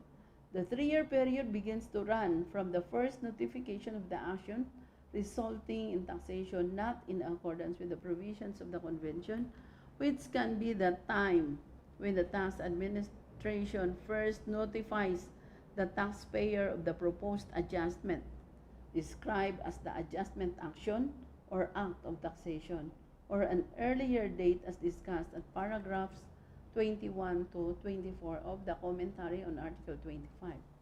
Although some countries consider 3 years too short a period for invoking the procedure, other countries consider it too long and have entered reservations on this point. So sa iba, napakaiksi, sa iba naman, napakatagal na ng 3-year period. Pero para sa akin, in my own conviction, tama lang yung 3-year, no? Ano na ngayon, enough, more than enough. The commentary on Article 25 indicates that the time limit must be regarded as a minimum so that contracting states are left free to agree in their bilateral conventions upon a longer period in the interest of taxpayers.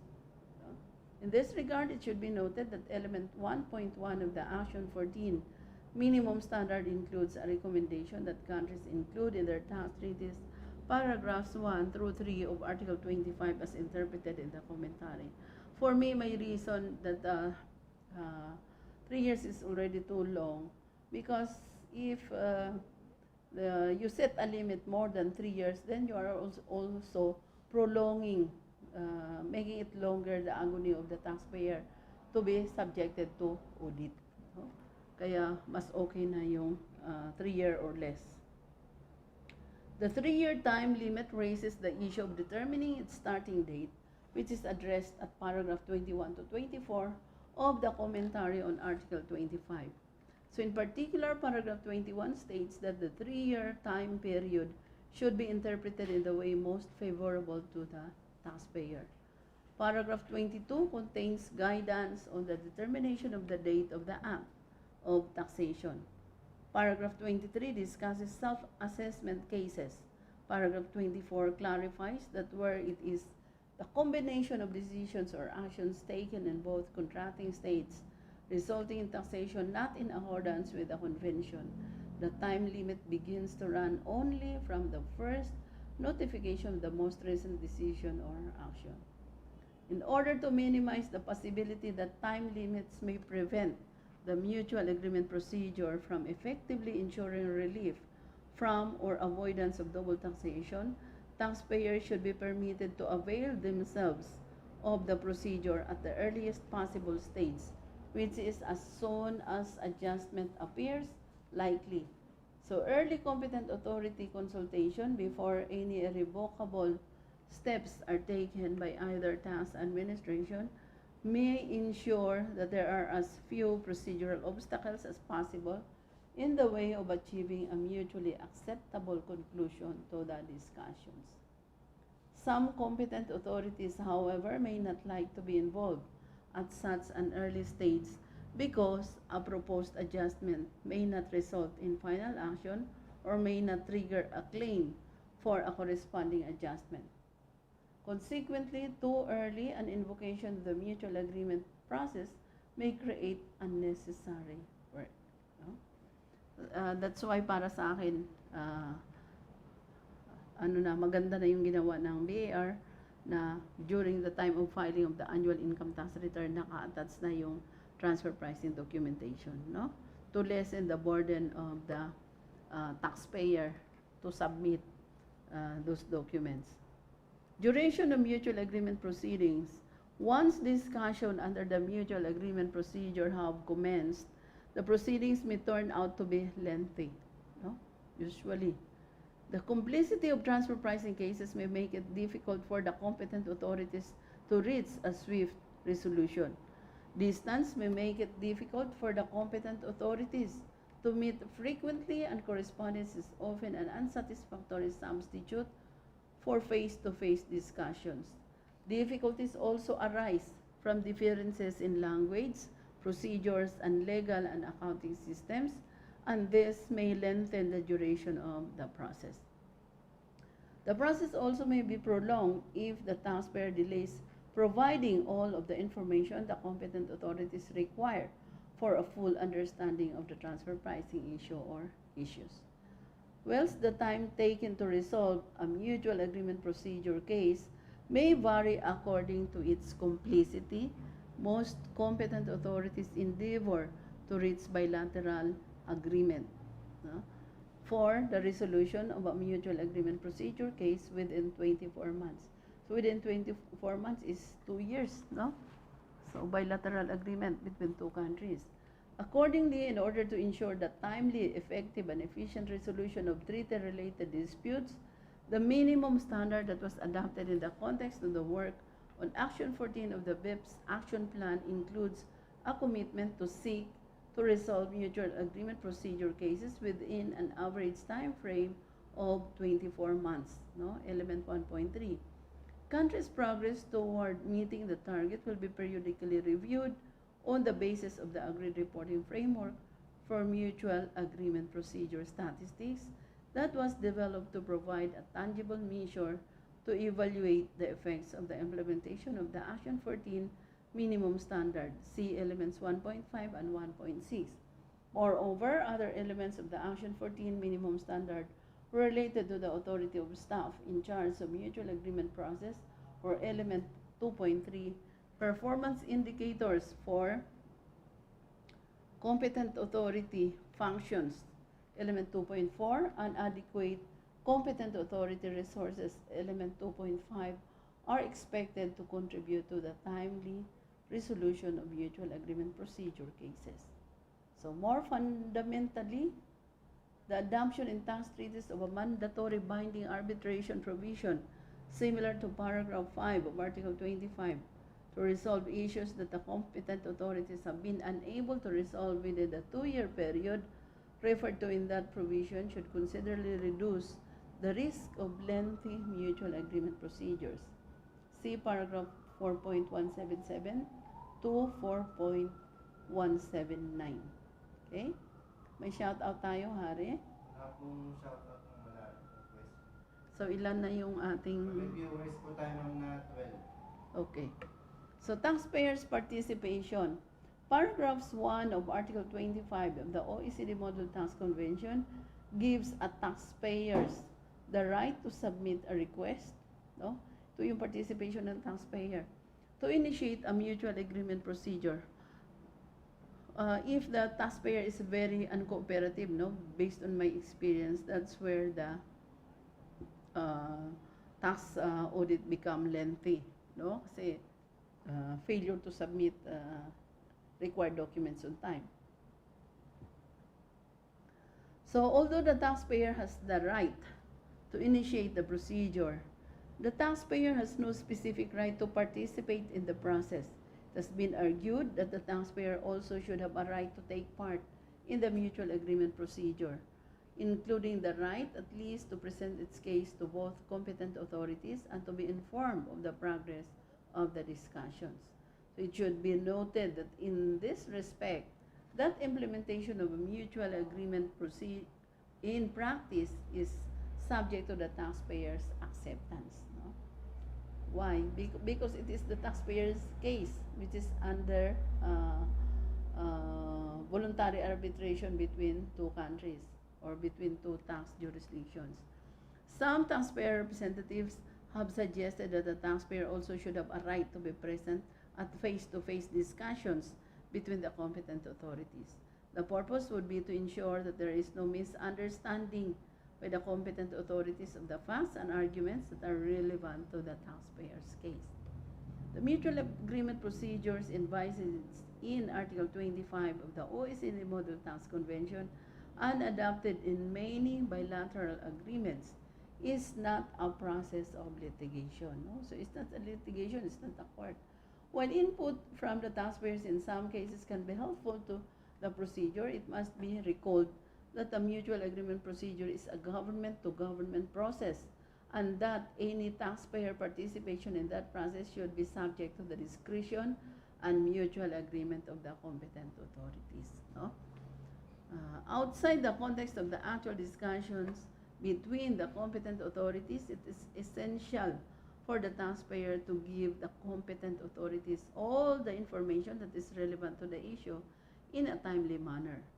Competent authorities have limited resources, and taxpayers should make every effort to facilitate the process, particularly in complex, fact-intensive transfer pricing cases in which it may be challenging for the competent authorities to develop a complete and accurate understanding of the associated enterprises' activities.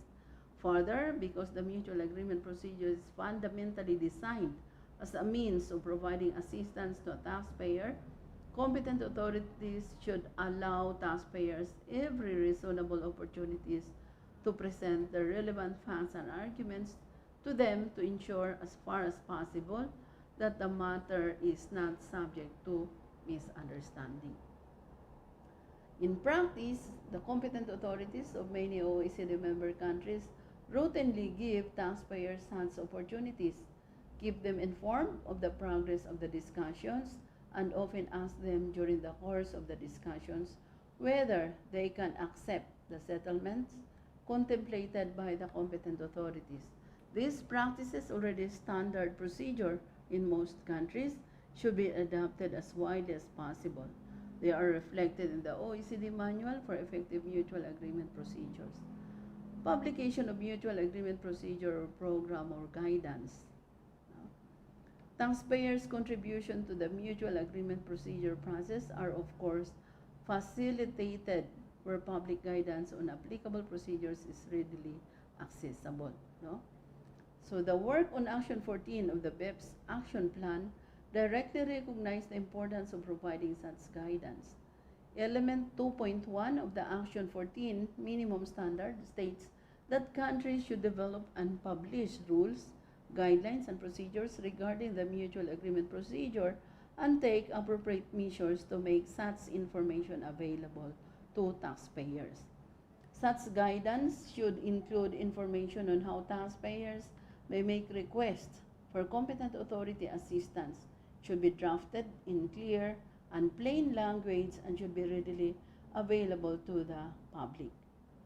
The report on BEPS Action 14 also notes that such information may be of particular relevance where an adjustment may potentially involve issues within the scope of a tax treaty, such as where a transfer pricing adjustment is made with respect to a controlled transaction with an associated enterprise in a treaty partner jurisdiction, and that countries should appropriately seek to ensure that mutual agreement procedure program guidance is available to taxpayers in such cases.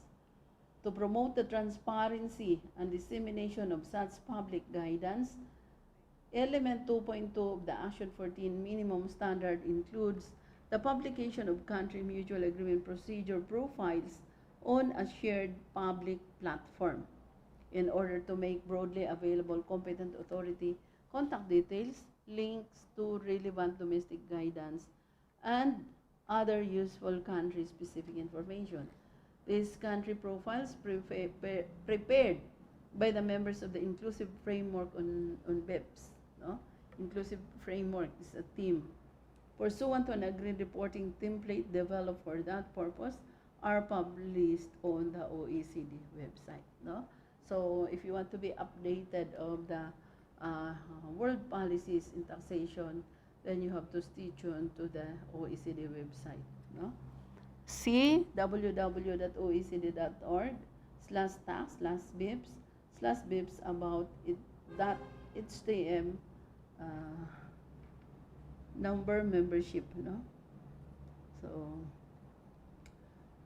the work on Action 14 also addresses a number of other aspects related to the content of mutual agreement procedures program guidance. Element 3.2 of the Action 14 minimum standard states that countries should identify in their mutual agreement procedure program guidance the specific information and documentation that a taxpayer is required to submit with a request for competent authority assistance. Pursuant to Element 3.2, countries should not deny access to the mutual agreement procedure based on the argument that the taxpayer has provided insufficient information where the taxpayer has provided the required information and documentation consistent with such guidance.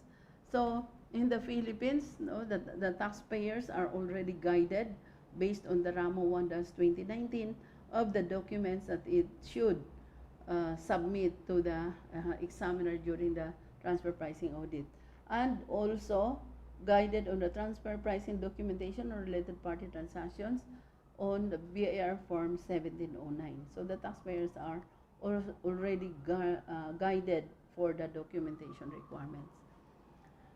Element 2.6 of the Action 14 minimum standard states that countries should clarify in their mutual agreement procedure program guidance that audit settlements between tax authorities and taxpayers do not preclude access to the mutual agreement procedure. No? Certain of the non-binding Action 14 best practices additionally recommend that countries' mutual agreement procedure program guidance should include an explanation of the relationship between the mutual agreement procedure and domestic law, administrative and judicial remedies, best practice 8. Guidance on the consideration of interest and penalties in the mutual agreement procedure, best practice 10. And guidance on multilateral mutual agreement procedures and advanced pricing arrangement, best practice 11. Best practice 9 recommends that this guidance provide the taxpayers will be allowed access to the mutual agreement procedure so that the competent authorities can resolve through consultation the double taxation that can arise in the case of bona fide taxpayer initiated foreign adjustments. No? There is no need for the competent authorities to agree to rules or guidelines governing the procedure, since the rules or guidelines would be limited, in effect, to the competent authority relationship with taxpayers seeking its assistance. No? However, competent authorities should routinely communicate such unilateral rules or guidelines to the competent authorities of their treaty partners and ensure that their country mutual agreement procedure profiles, see paragraph 4.62 above, are kept up to date. Okay, so let's continue with the problems concerning collection of tax deficiencies and accrual of interest. No? Because after comparability adjustment has been made, and then the adjustment will result to the tax deficiencies, then the tax deficiency usually conducted during post-audit will have penalties, no?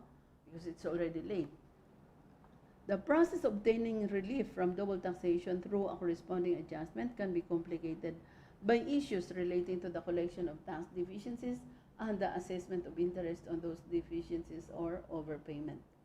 A first problem is that the assessed deficiency may be collected before the corresponding adjustment proceeding is completed because of a lack of domestic procedures allowing the collection to be suspended. This may cause the M&E group to pay the same tax twice until the issues can be resolved. So that's why some taxpayers will not pay until the full issues have been resolved, no? To avoid double payment. This problem arises not only in the context of the mutual agreement procedure, but also for internal appeals. The work on Action 14 of the BEPS Action Plan recognized that the collection of tax by both contracting states pending the resolution of a case through the mutual agreement procedure may have a significant impact on a taxpayer's business. For example, as a result of cash flow problems, such collection of tax may also make it more difficult for a competent authority to engage in good faith mutual agreement procedure discussions when it considers that it may likely have to refund taxes already collected.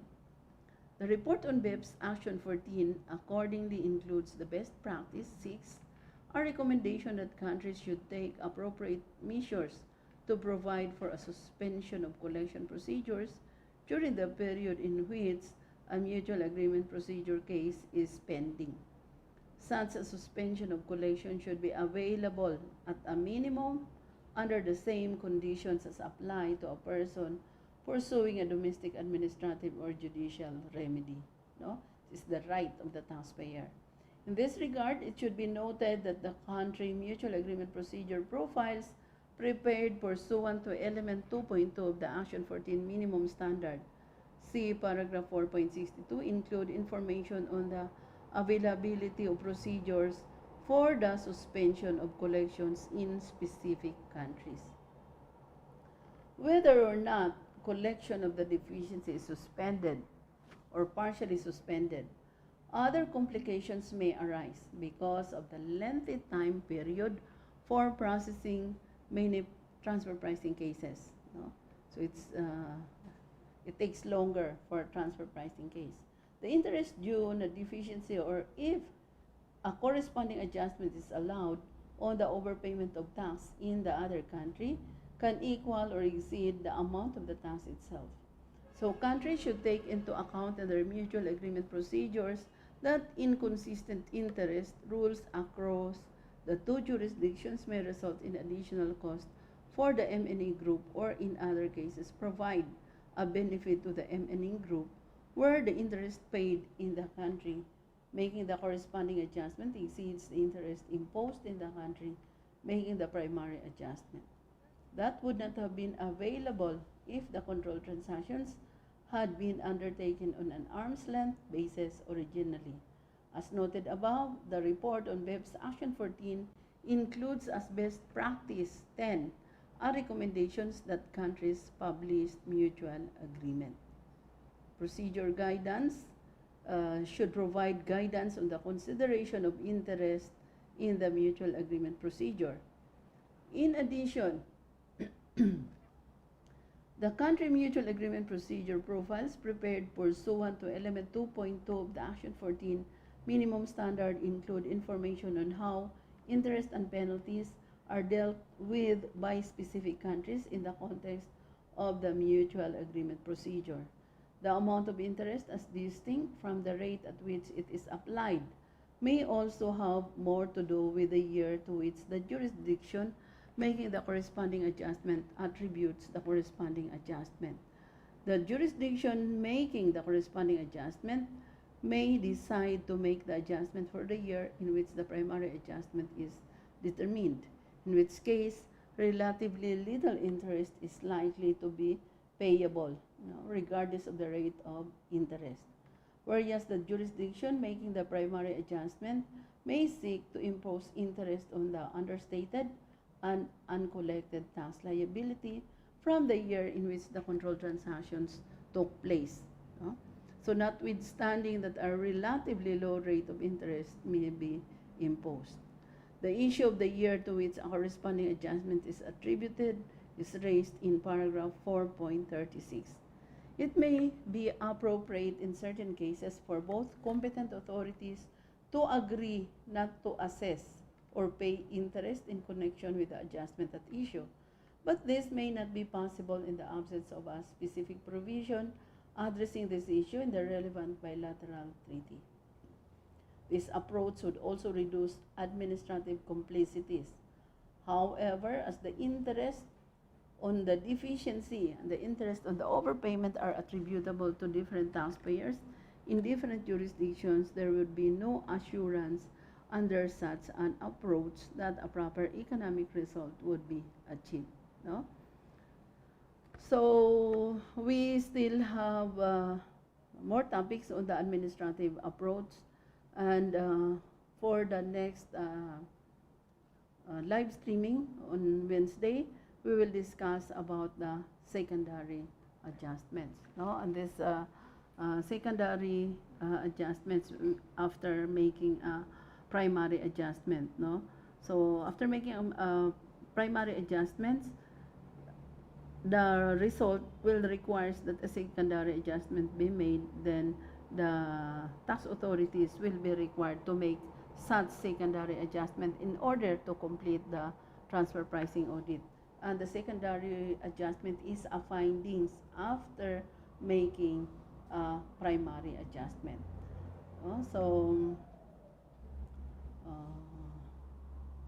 What we got tonight, we discussed about the mutual agreement procedures as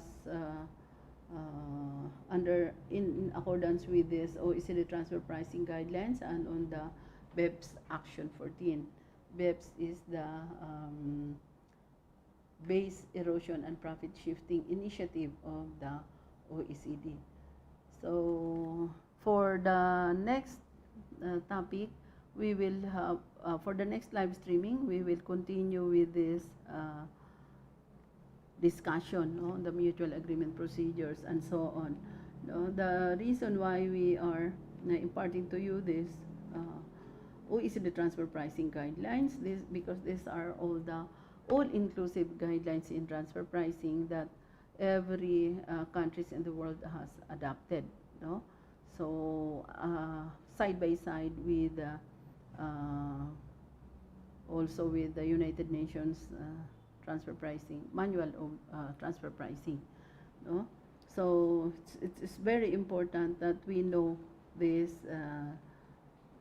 OECD transfer pricing guidelines, because the rationale of the law adopted by the Philippines is explained in these guidelines. So we will understand better if we know these guidelines. That's why kunting tiyaga lang po, no?